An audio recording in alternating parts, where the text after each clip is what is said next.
What you are listening to is real. The participants are not actors. They are actual litigants with a case pending in the squared circle. Both parties have agreed to dismiss their cases and have their disputes settled here in our forum, the Turnbuckle Debate.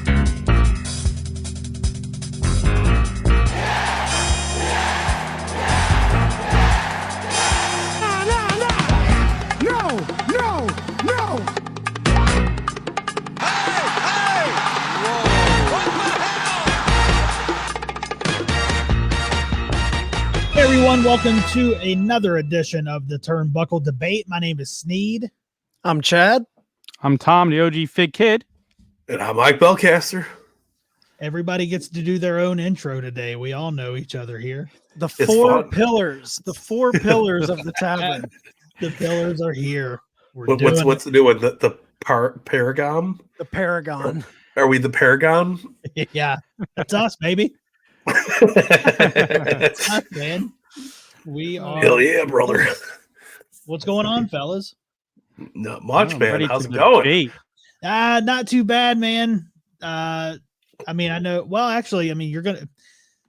Normally, we record this a week early, but this is actually the day before it comes out, and we just found out we lost Bob Saget, man. What a bummer, R.I.P. man. Danny Tanner.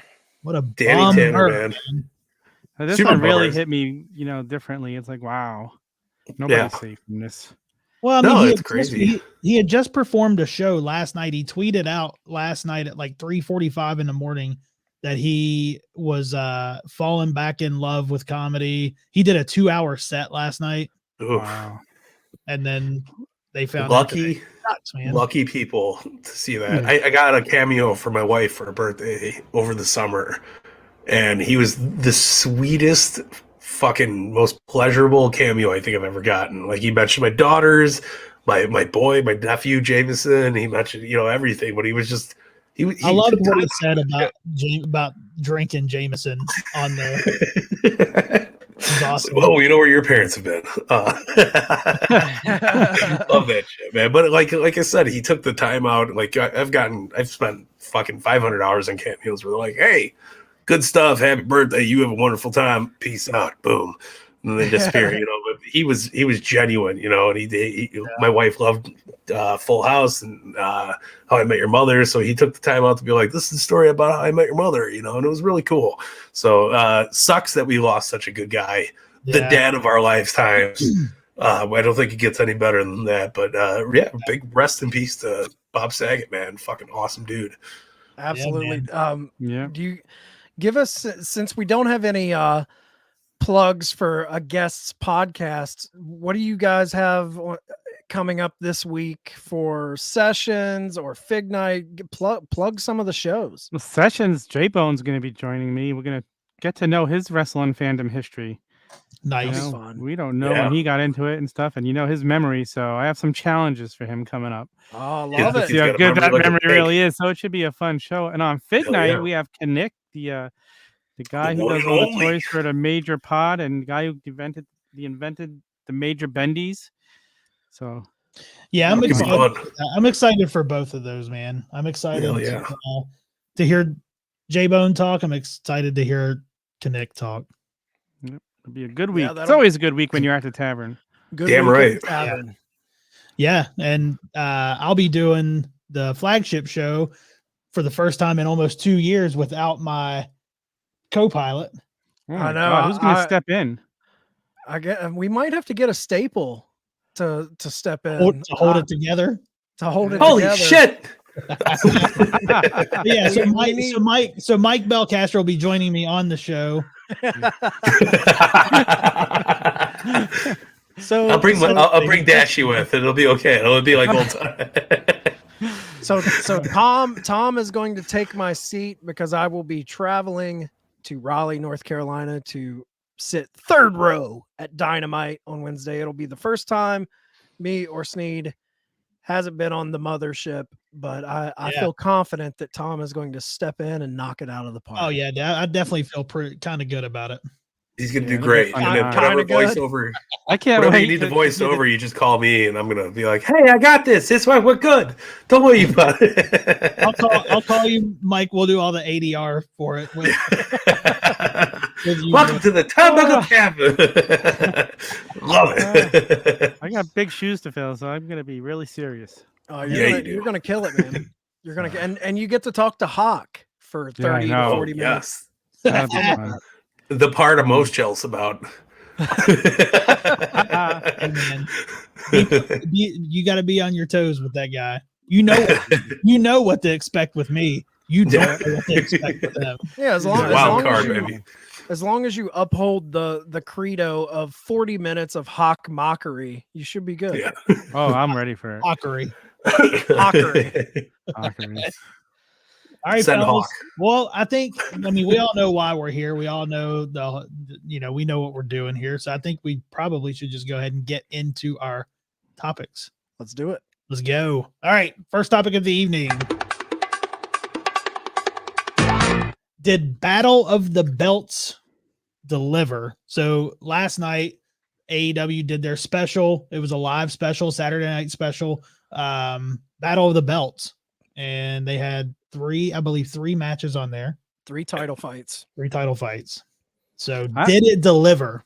I'm going to be honest. I was a little underwhelmed by it. I expected it to feel like a bigger thing. They really had no setup for it. Like, it was no build up for the show. Felt like just another episode of Rampage.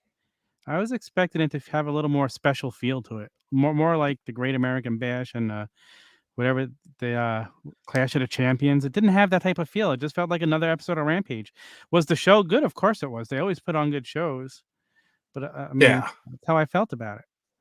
No, I feel you. I think that the hour time slot kind of pinpoints you in that direction, right? So you only get so much this a little allocated time to build this big ass show, and especially when it's their first TNT special. You know, so it should have probably been a little bit bigger, a little bit, maybe an extra hour or so. But the big thing that threw me off was I'm on Cody's community text messaging thing, and he wrote us. I'm gonna read it to you because it was. I was like, oh, and this was Friday night, and I was a little thrown off by it. But he goes, friendly reminder, please get vaccinated. Children, babies can catch this thing, and they don't deserve that bullshit. So I knew something was up. And then a little later during the day, they posted this thing like, oh, Cody Rhodes is going to be out of the show. They'll figure it out. The announcement made at Rampage. So then they made, the interim title show. And we got Dustin Rhodes to step in, which is awesome. Good shit. But like kind of threw off the whole vibe a little bit. Wasn't a bad thing. I think Dustin Rhodes did a great job. I thought Rio and Britt was a good show. I thought all the matches were great. I thought the show was great, but it could have used a little more time. And then Tony Khan also said, we filmed like 8 more title matches after this. And we're going to put them on Dark. And I was like, what the fuck? Like, just make it a show, man. Yeah, I agree. Yeah. But no harm, no foul. I thought it was good. Yeah, that was my whole thing. I mean, I think if we're going down, did it deliver? I don't think it did. I like the concept. I thought Sammy and Dustin put on a killer match. I thought, their match stole the night. That was the match of the event, hands down. I want a little bit more story with the FTW belt. I think, I felt like that match was thrown together for nothing.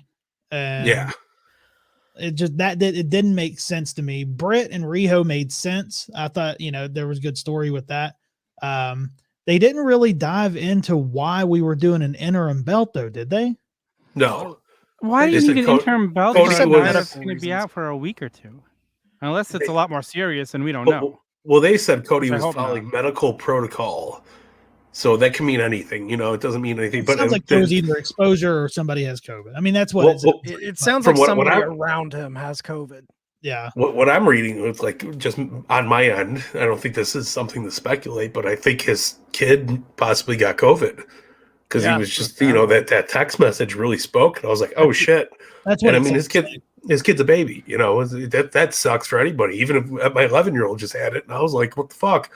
But like it sucks, but like at the same time, he's trying to do what he's got to do for his family, and I'm sure. I mean, he's got his he's got his livelihood to work for. But I think it was a little crazy. Like it was just really fast. You know what I mean? Which happens. I think they handled it well, but it could have been better. I think for me, the positives of the night was the Sammy Dustin Rhodes match. I thought was really good. Dustin, Yeah. I mean, dude continues to put on bangers at his age. Very impressive. I liked that Daniel Garcia came into the ring, got nose to nose with Sammy. Yeah. I liked that Lee Moriarty ran down to help Seidel.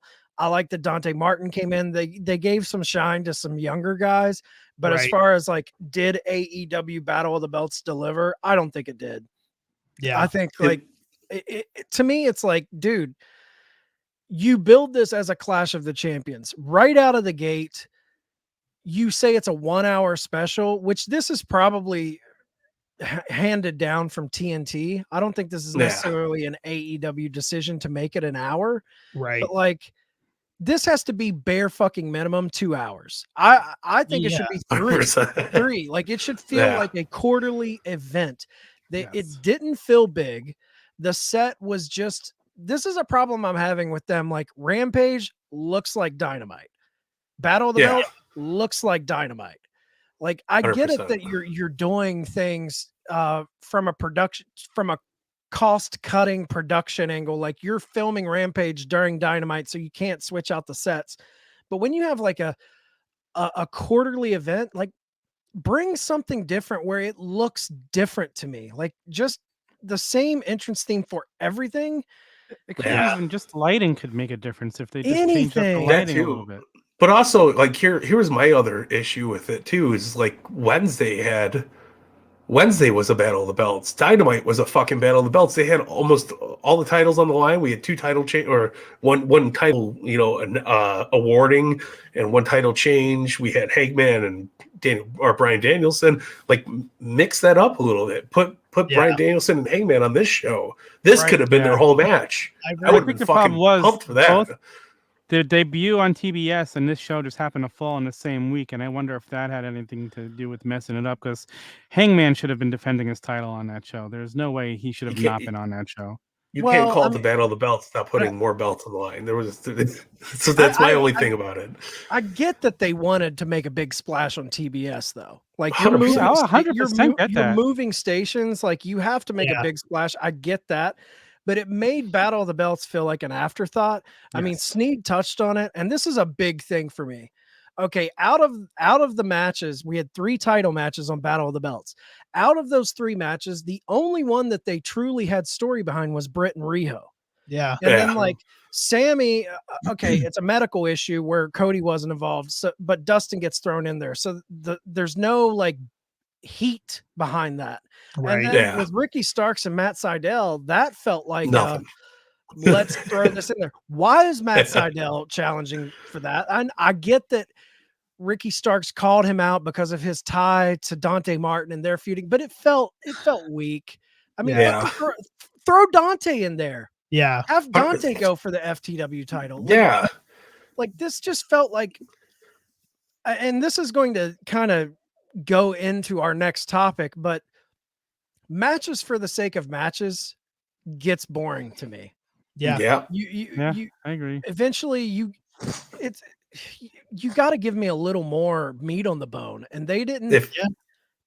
Or have something big happen. Have something like the biggest thing coming out of this for me, as far as like tracking the future, and did they give us anything that made us think, oh, okay, this might be an angle moving forward, was Daniel Garcia and Sammy. Like, okay, there might be a feud there. Okay, that's cool. Yeah. But outside of that, I feel like it was very, dude, when you only have, on a week that we have Battle of the Belts, we have 4 hours of programming. With the roster that you have to maximize your national TV screen time with these people, and you have to push stories. When you're just doing matches, you don't have time to do a match for the sake of a match. You have to squeeze every minute you have into pushing a story. Like you have to do that. And I feel like sometimes they don't. 100%. And I would have said that, like, even that ending on Dynamite where all the tag teams were out on the stage, make that play into it. Have them do like a fucking, FTR and so is going to go against, Jurassic Express and make it a bigger, like, all these tag teams are so hungry they want to battle these guys and like do something more about it. The FTW title, which hasn't been defended since what? When was like it was when's the last time we seen it? Yeah, fuck. Months ago. Months ago. Yeah. So like it's got no fucking value to us because no, I don't care about that title at all. It means nothing to me. It, man. And it's not about the title. It's just that they got to work it more. Yeah. But that title too has a built-in thing to it where I feel like until they have someone not on Team Taz win that belt, I never believe that the other person has a chance at winning it, because it just seems like a kind of a it's a Vince Russo paradox. It seems like it's a prop right now. It's a prop that will always boom. It seems like a prop that will just always be with Team Taz until someone that's not in Team Taz holds that belt. Anytime that belt's on the line, it's like they're telegraphing the finish. I know, like, oh, Ricky Starks is going to win that. Mm-hmm. Yep. Vince Russo paradox. Yeah. Assholes. I'll be honest with you. I think if they were going to do an interim TNT championship, I'd like to see Dustin win it. Yeah, absolutely. Yeah. I wanted to see Dustin win it, man. I wanted to see him win it, and then when Cody comes back, what a story! Like you could do a good story with that. I mean, Rhodes versus Rhodes Part 2. Finally, it would have been a fucking great match. He expects Dustin just to hand it over, and Dustin's like, "What? I'm not handing this over." I honestly, when I was watching it, I was like, there was a part of me that thought they were going to give it to Dustin, just as like, what better way to kind of push Cody a little bit more towards that heel thing. That was my whole thing. Yeah. If he has to face off with Dustin, it's like, oh, we're seeing a dissension within the Nightmare family. It could have been so awesome. Like, oh, brother, you can't keep up with me anymore. Cody says that to him, just like a little line like that. Man, especially with Sammy just had the belt, like they could have done something else with it a little bit. And I get the fact that they wanted the rematch of Cody and Sammy. It would have been great, but do you think Sammy was originally going over? I don't think he was originally going over. I don't think so either. I think this was just a stepping point for the Cody turn or character development. So I just don't think this was something that was like, oh yeah, this was totally unexpected, totally awesome. It was just like, fuck. All right, guys, you want to move into our next topic of the evening? Anybody have any final thoughts before we move on?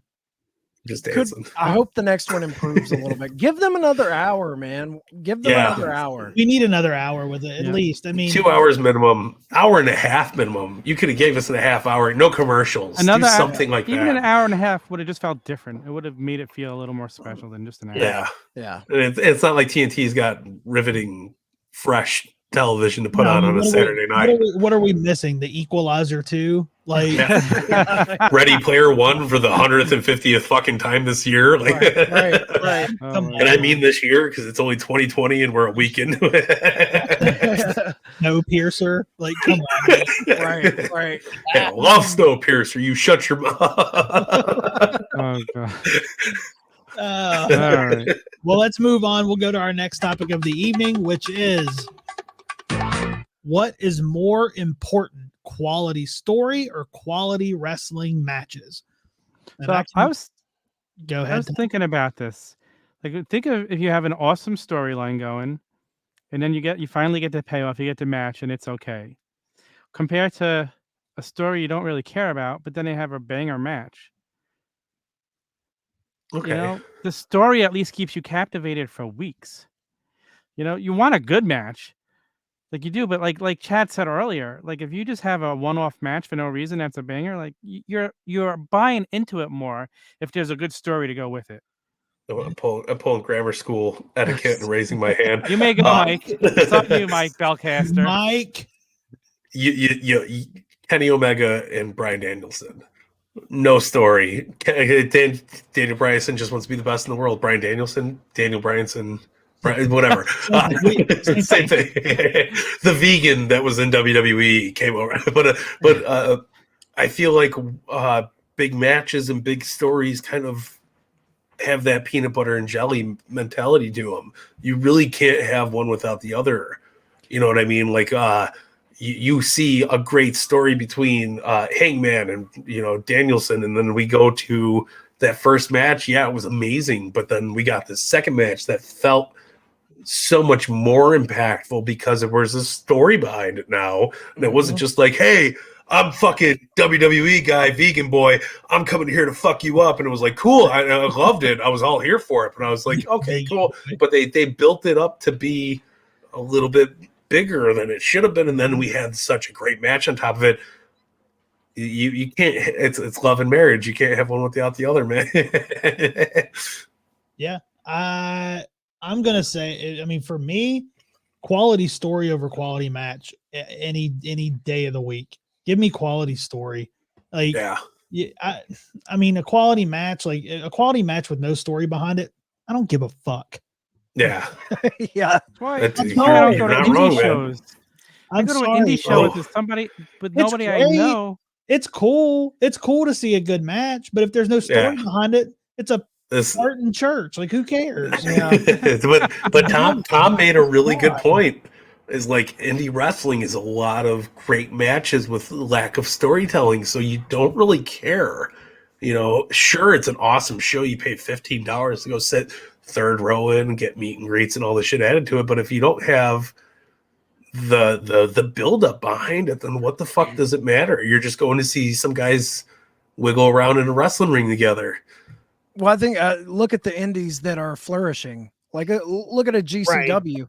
The reason they flourish is because they're telling stories in between their events and making you care. 100%. Now, like, and even like, say Danielson Omega, was there any story built by AEW into that? No, but you know what the story of that was? Dream match. That's different. Yeah, it was different. 100%. There is a story with Danielson and Omega because it's a match that everyone has been wanting to see for years. So that's what the story of that was. Now, if it's just a match with two random guys, you don't care. Like if Danielson fought 10 by himself without the Hangman story there, would you give a fuck? No. Sure, 10 could have put on the best performance of his career, pushed him a little bit, but does it matter as much? No, because these are Hangman's boys. Right. He's stepping up to the plate. But that's what I mean. Like, so you need that story to fucking make that fire go bigger, man. To play devil's advocate on this, if you have this epic story and it ends with just a shit house match, then what's the story mean? You had fun getting there, but it's all about the finish. Then the story really, it's like watching a great movie and then they shit the bed in the third act. And it's like Game of Thrones. You watch Game of Thrones, you're invested, and then that final season, they fuck everything up, and it makes you feel like I watched all of this for nothing. Yeah. Which is true. That is true. But at the same time with that, I think even with something like that, you can still go back and talk about the story that built up to it. Like you can still talk about it. Like you can still say, like, even with like, okay, I'll use Moxley and Omega. True. With that, like their build up, to me, that was one of the best feuds of the year. Now the match, obviously we know the exploding barbed wire death match was a shit ending, right? But to me, that still was I picked that as feud of the year just because of the build up for it. Now, if they had nothing and had a great match, probably wouldn't have talked about it. Probably been like, that was a good match, but still probably wouldn't have talked about it. Very true. That's the yin and the yang of this conversation. It's like Mike said, you can't really have one without the other. Exactly. Yeah. Because I think about like not saying they're setting the world on fire with their stories, but I think about NXT 2.0. Okay. Yeah. The thing that makes that show not watchable to me isn't necessarily the way they're telling their stories. It's the in-ring. None of the matches are really capturing my imagination. You're seeing a lot of green people facing green people. Yeah. And that, dude, when there's no flow in the match, it takes you out of it. You could tell an awesome story of Braun Breaker, and he's kind of the exception to the rule down there. He's doing great work, but like match quality, you have to have the story with the match. You can't.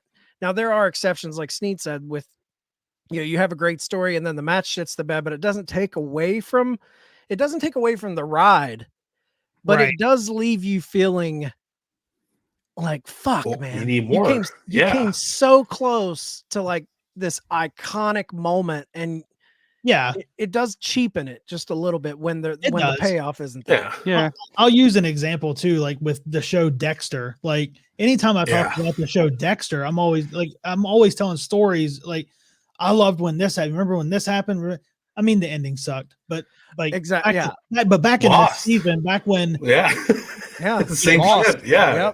Lost was so riveting and good, but then you hit that like third, fourth season bump where there was a writer's strike, and they were just like, here comes some weird dudes in a helicopter. You're like, fuck this, and then they do the ending, and you're like, no. Well, hold on. Like the last season was great. Yeah, but they they pissed their pants in the ending, and it just ruined the whole fucking thing. The thing about it for me is I still have fun talking about the build up to it.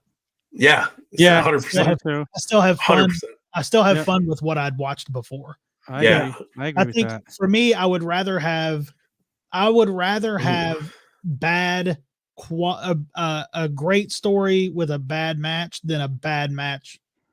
I don't know. I think I said that with no story. I get it. No story. Yeah. Like, but that's just you got to have a little bit of both to make it magical. It's chef's kiss. Somewhere I could hear Sheena and Seth yelling, "This is why Roman's the wrestler of the year. He has the best story." That's why we don't like CM Punk. I think a lot of times too, it comes down to with like the shows like Game of Thrones, Lost, Dexter. A lot of times, and this relates into wrestling, a lot of times when the payoff doesn't hit, it's because they're not booking long term. Not always. Like if you're just like Lost, for instance, they wrote themselves into a corner that they couldn't write themselves out of. They didn't know the fucking ending. They didn't know the ending, and then when they get time to pay off the ending, that's a problem. It's a problem. Like, who's the man in black? Right. What the fuck just happened? Right.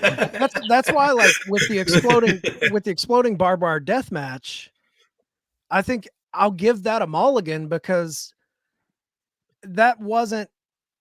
They knew the payoff, and the payoff was good, but the execution of the pyrotechnics guy fucked up. And then, if they knew where they were heading, that's why the story, I can't hold it against them that the guy who planned the fucking pyro didn't do it right. Right. And we got good memes. Yeah. So it was worth it in the long run. Can't take discredit the memes. But like, it's like, that's why Eddie Kingston's such a good wrestler. He's got good story. You buy into his story. Do I give a fly? When I watch Eddie Kingston wrestle, I just want to see him fuck some people up. I don't want match of the year, but I know Eddie Kingston's going to come out there and fuck some shit up. So you're like, all right, cool. But I love this guy because he's a bad motherfucker, but it's because of his story where you're just like, all right, I love it. Yep. So it's like, it's so hard to put it down to one or the other.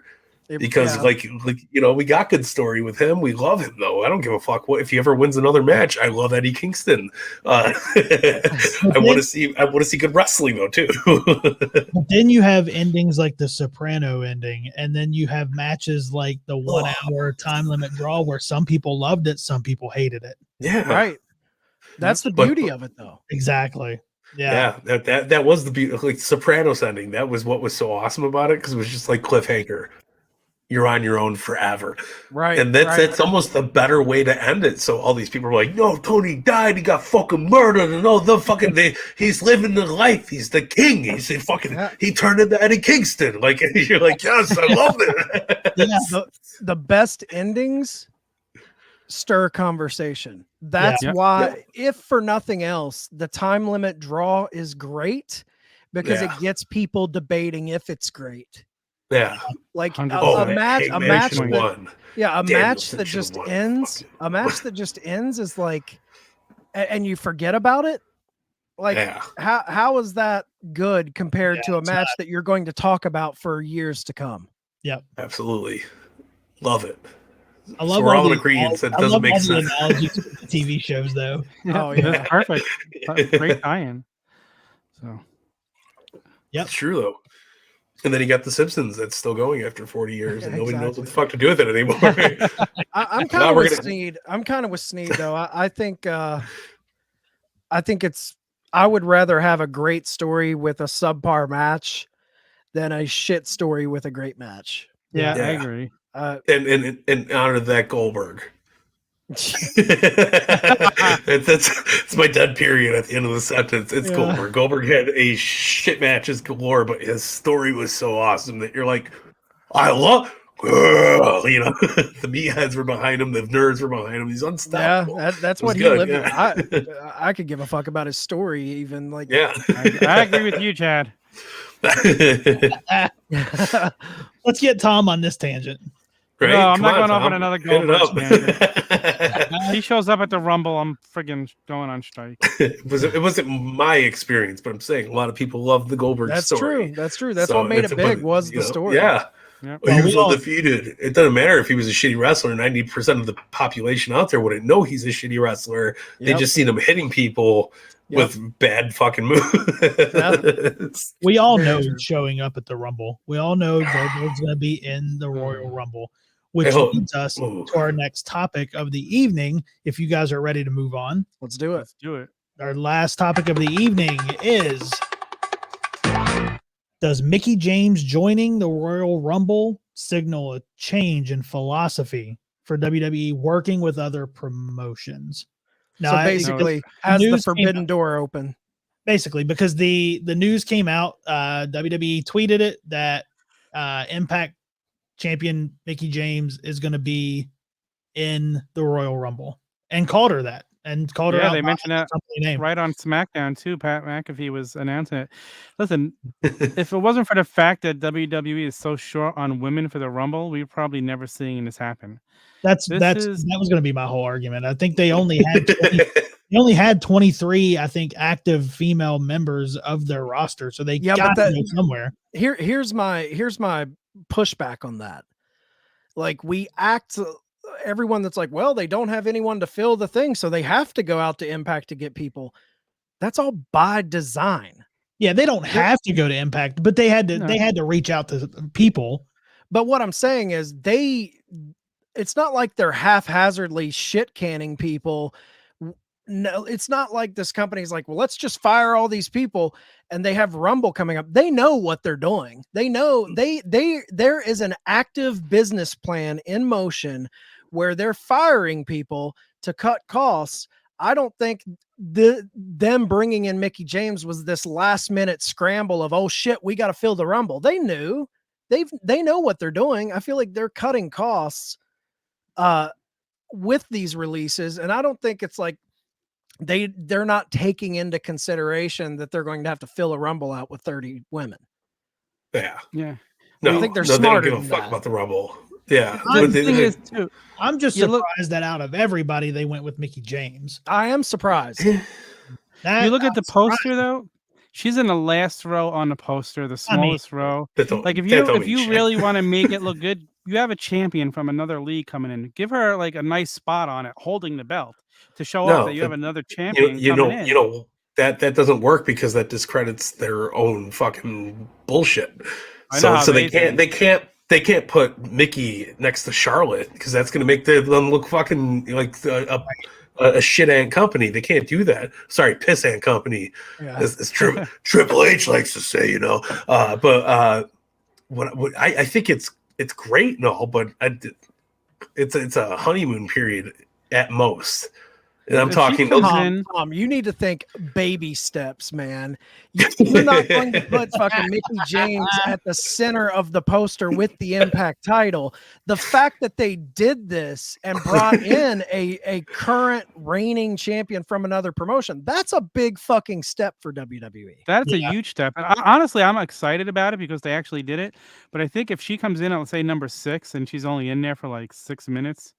Well, I don't think they'll do that though. I hope they give her a prominent spot and make her look good, and you know, I won't believe she's going to be announced for the Hall of Fame this year. Who knows? I won't believe that they actually care about it until she walks out with the fucking title on her waist. That's bar none. Because didn't they say they didn't care though? They didn't care. They did. Yeah, no. Yeah. It doesn't matter if they don't care though. If she doesn't show up representing the company. Yeah. And she's just representing Mickie James, then she's just another fucking chess piece. That's true. You know, all that 100%. Shit she just talked. They fired me with the garbage bag. They fucking blah, blah, blah. They sent my gear. If I was her, I would show up with my gear representing a garbage bag, and I would be fucking shit up. And I would try to be representing myself and my company to the moon. You know what would be even better? Is if when she came out to enter the Rumble, she had a trash bag with her, and she opened the trash bag and the belt was in it. That would be great. Yeah, but then you're kind of like you're pulling the Impact title out of a fucking trash you don't bag. want to pull that one. Yeah.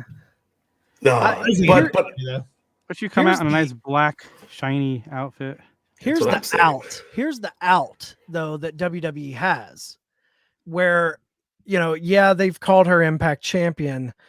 And if it was a one-on-one match, then it makes sense for her to bring that title with her. The fact that it's the Rumble, it's almost like, is she going to carry a title down as a Rumble entrant? I think that's the out. Like, we don't see that. Nobody carries titles down when they enter the Rumble. So they can get around that as an excuse. Like, well, are we going to see the tag team women's champion for Raw and SmackDown? Are they going to bring the tag titles with them? They're not going to carry the belt. No. So that's WWE, I man. I don't know if any of you guys watched Impact Hard to Kill, but apparently Mickie James and Deonna were the main event. Yeah. And then they really sold the Rumble at the end of it, her being in the Royal Rumble. How could you not? So, you have to. And a lot of people, I heard a lot of people saying, oh, the fact that she's now in the Rumble signals her dropping the title at Hard to Kill, and she kept the title at Hard to Kill. I was expecting that. Yeah. Tom mentioned this earlier, and I honestly would not be shocked. I think this could be them tipping their cap that Mickie James is going to go into the Hall of Fame. Could be. I wouldn't be against it. I'm here for it. That could be the deal. That could be, hey, we're going to give you a Hall of Fame thing. Come back, come into the Rumble. I guess my question to you guys is, okay, she's in it. WWE's came out and said she's the Impact Champion, so there's no question there. But does this signal a larger working relationship with Impact Wrestling? I hope so. I would love it if they did something. I hope so, but I don't think so. Like, are we going to see Moose come out? Are we going to see other people come over? As much as I would love to. Here's the last day of the bet. Come Rumble, if I don't see three other Impact TNA guys in the Rumble, both sides, women's and men's, doesn't matter who. But I don't think it's going anywhere past that. But if Moose comes out in the Rumble, fuck yeah. If PCO comes out in the Rumble, fuck yeah. You know what I mean? Like some kind of statement like that. Are they going to bring Big Cass out? Probably not. There's a lot of heat and bullshit. There's more broken bricks in the bridge than there are bricks that are fucking, we could just spackle over it. It's gonna be okay. There's just a little cracked. I think there's more heat there than there's doability. Right. I don't think you can just be like, we're working with Impact. Come on, we're gonna bring back fucking Enzo and Cass now because we can, or we're gonna bring Matt Cardona and Brian Myers on. That's my idea. You have Zack Ryder come out number 5. He gets eliminated. Then number 25, Matt Cardona comes out. That's Marky shit. But here's my thing with it. Here's my thing with all that. You know, if he heard that idea, he would try and push it to them. Oh, he's already there. He's doing it without he read it from your brain before he came on the show. Here's my Gross. one thing with like talking about a working relationship with Impact and WWE. If the only people coming over to WWE from Impact are former WWE people, it doesn't mean a fucking thing to me. No, Like nothing. if they're bringing people over that are tried, like if Sami Callihan shows up, then I'm like, okay, this is legit. If Moose shows up, this is legit. If you bring in Morrissey or if you bring in Brian Myers or then I'm just like, they're tapping old talent and they're popping their fan base because they know these people. Right. That makes more sense. If it's a true working relationship, a forbidden door relationship, that means they're going to give time to talent that has no fucking history with the WWE. The Nick Gages, that shit. When AEW brought Nick Gage out, it wasn't like, oh, this is stupid. You know, like people weren't shitting on it like they are the Mickie James things. You didn't see any backlash. Like everybody was like, fucking Nick Gage is coming to AEW. This is spectacular. It's huge. But it's like, oh, Mickie James, oh, she's the Impact Women's Champion. Fuck yeah. Like, that's what we like. But it was like, there's no real hype there. It's just like, like sweet. Like we seen this. She was in the last fucking Women's Rumble. Right. She wasn't even gone long enough to miss a year. Like, I mean, I can see them thinking, hey, let's do one right by Mickie and have her back for the Rumble. That'll make up for everything that happened on her way out. She's not winning it. Like don't get your hopes up that I would love if she won it. Gonna happen. It would be sweet, but it's not. It'll never happen. No fucking clue or no fucking chance that happens. No, I don't think we're going to see a working relationship because I don't think WWE is going to send anybody over to them. 100%. Yeah, I don't think. And if they do, it's out of spite of what AEW's done. 100%. That's it. And then it's stupid because now you're just looking like all this forbidden door talk with WWE. Like, no, Tony Khan's the forbidden door. Everything else is you guys are just doing stuff, and it's stupid at that point. One, they cannot say Forbidden Door because Tony Khan has trademarked Forbidden Door. It's our fucking bro. So maybe they can so maybe they can call it the. I think they tweeted it. He should fucking hit him up about that because I think they said something about the Forbidden Door being open. So I hope that there's some legal action going against that shit. Don't advertise shit that you don't know what you're fucking doing. Yeah. Here's the thing, though. I know we're like, they're just doing this because what AEW's doing with their Forbidden Door, and we're all AEW fans here, and I do think it's a reaction to what AEW is doing, but this is what we want. Yeah, you know what I mean? Like that's not a bad thing. This is a move for WWE that is a positive. Like if they're truly looking to work with other promotions, fucking good on them for changing their close-minded way of thinking and opening up possibilities to work with another promotion. I'm very skeptical that this is going to be some long-term thing. I think it's probably just going to be a thing to pop the Rumble. But like, if they truly are thinking about getting into business with Impact, fuck yeah, WWE. This is the type of moves that makes me look at you as more interesting than what you are currently. Like 100%. That brings a surprise. That's not a bad thing that's them looking at the state of the wrestling world, seeing what other promotions are doing and taking it to heart and being like, maybe we should do that. And I think it's not a bad thing, but to me, it does show that AEW is setting trends. Yes, 100%. Setting trends that the big boys are going to have to follow to keep up. It's what we've wanted. We've said we hope they push WWE to do something different, and here they are doing something. Well, we say it all the time on the show. Fire the shots, man. Like 100%. WWE, take the shots. Take shots across the bow. I love shit like that. Love it. I do too.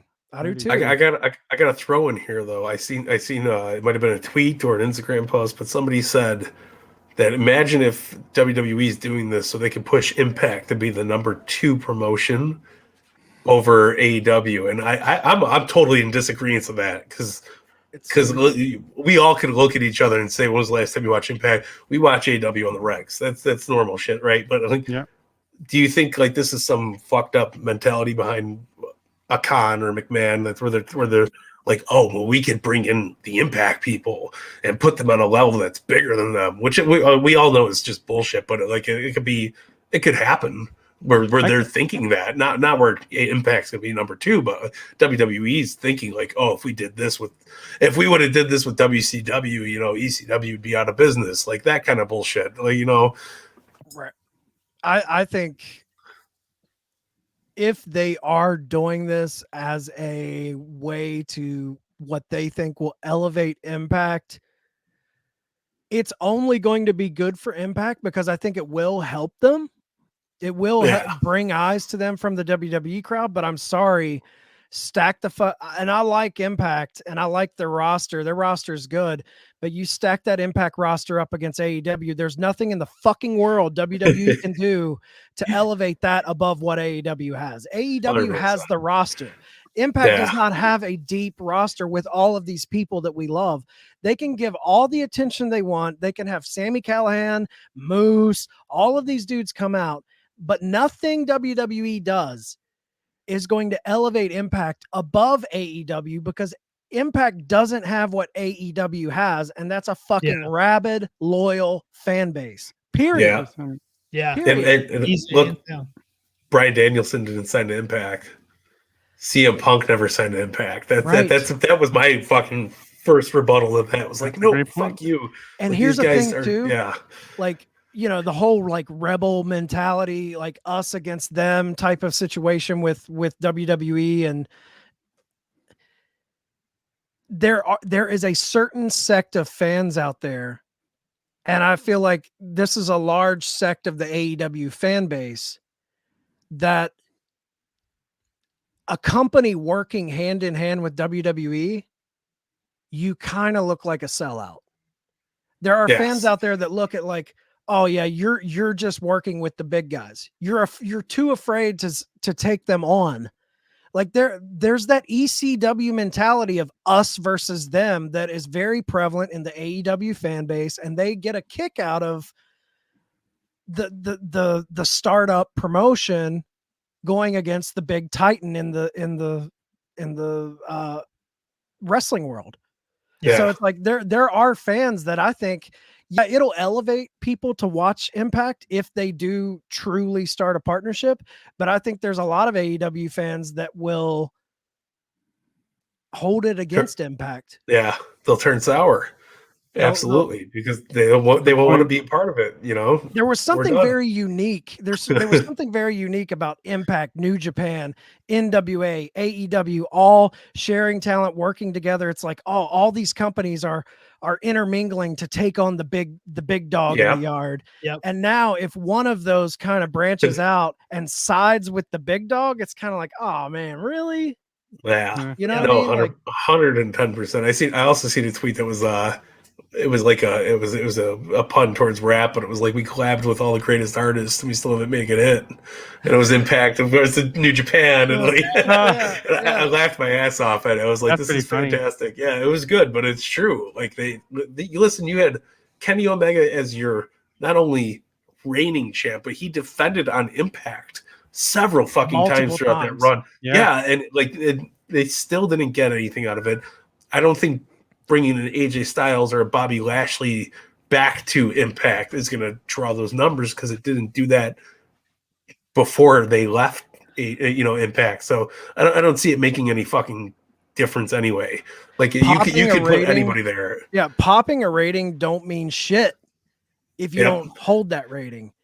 And it's 100%. Like, that's the thing. Like there was the debate we've had before of who was benefiting more in the Impact AEW relationship. And I feel like both were benefiting in certain ways, but it wasn't AEW's responsibility for viewers to stay on Impact.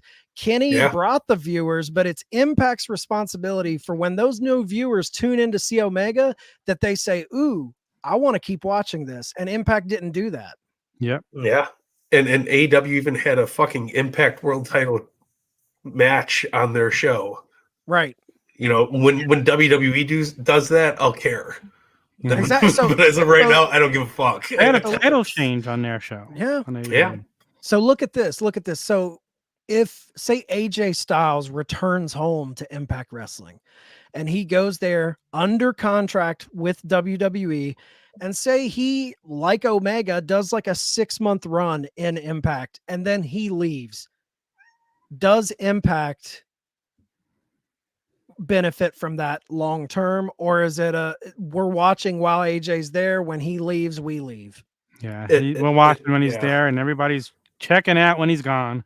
That's it's more they're reading the Impact news reports while he's there. Nobody's gonna watch. Nobody's gonna change Twitter videos and the Instagram highlights. You tell me all those people are gonna find where Access airs in their neighborhood, and they're gonna find the channel, figure out what time it's on, figure out what date it's on when they're new viewers. Nobody gives a fuck. They're gonna be like, "Oh, that's cool, sweet." Well, yeah, it's just as impactful as the Impact game when TNA made it. It was on the shelves for like 3 months, and then it was like in the dollar bins and I think it's still in Walmart. Like you can't even get rid of it. It sucks, but it like listen. I love the company. I hope they do well. I hope this changes our minds and they do fucking something bigger. But do I think it's gonna happen? Absolutely fucking not. Same. Black Helicopters, Dixie Carter, Nick Khan, Jeff Jarrett, Global Force Wrestling. I'm with you. I think we'll see a little bit. I think if it leads to something bigger, I'm here for it. I just don't. I think they'll mention Impact, and people. They mentioned them. Like, yeah. Okay, cool. What else? You got to give me more than we're just at the hype. See, that's the thing with me. I'm excited. I was excited when I heard it, but I'm at the point now where I'm thinking I have no faith that they're going to do anything right with this. No, it's going to be just a one-off 5-minute of Rumble appearance, and that's it.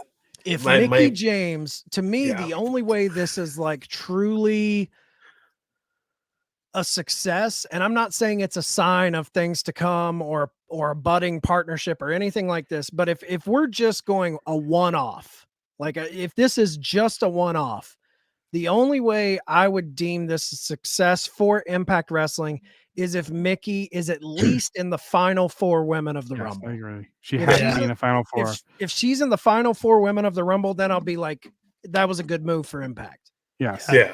But if she just gets tossed out, like obviously quickly, it's a botch. Or, even if she has a good solid run, like to me, she has to be in that final 4. I agree. Yeah. We have to think the story of the Women's Rumble for me going in is they have to make me believe that holy shit, they're going to let Mickie James win this. Yeah. Then it's interesting. And if she did win it, that'd be even more amazing. That'd be I hope awesome. She does. I hope she does. I hope she does too. Even top 4, like I think she needs to be like top 2 if it's gonna be her and like Sasha Banks. That's the better story. That's the better story to tell. Hell yeah. Putting her in the Rumble, that is the story. That to me is already the story of the Rumble. Is are we going to see another promotions champion get the #1 contendership in WWE? If they had the fucking balls to let her win it, and we get a Impact champion versus WWE champion at Mania, sign me up. Yeah, you have her come out with that title on Mania. That'd be sign me awesome. up. That's good. That's good booking. Yeah, and we know Mickie can still work because we've seen. We've also seen how WWE treats WCW and ECW. Like if we're booking this the smart way that it should be booked, the only reason you bring her in is to have her win it, have her go to Mania. Impact champion versus WWE champion, and she goes into the Hall of Fame WrestleMania weekend. That's a true way to honor someone as a Hall of Famer. Give them, but I am so skeptical that they would put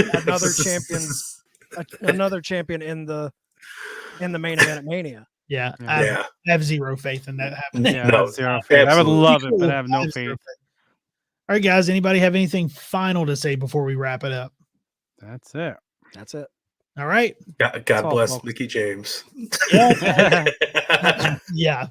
Godspeed, little soldier. Good luck. Yeah. Well, make sure you guys are tuning in. We have a lot of stuff coming on this week. I mean, there's always something good going on at the tavern, but we have a lot of stuff happening. Yeah. Yep. So go to theturnbuckletavern.com. You can find all things tavern. I guess we'll let Tom get his shit in. The OG Fig Kid on Twitter and Instagram. Turnbuckle sessions every Wednesday, and Fig Night, me and Mike Belcaster every Thursday, 8 p.m. Eastern, live on YouTube, Facebook, Twitch. You. What an odd way to end it, Tom. Facebook, Twitch. Sorry. Peace, love, and pro wrestling. Or it is dismissed. Hit him with the peace, love, and wrestling again. Me, him. Either one. Let's do it together. You want to do it together? Sure. All right. 1, 2, 3. Peace, love, and pro wrestling. Not as good as me. Okay. That might I might be better. Come here, Dad. All right.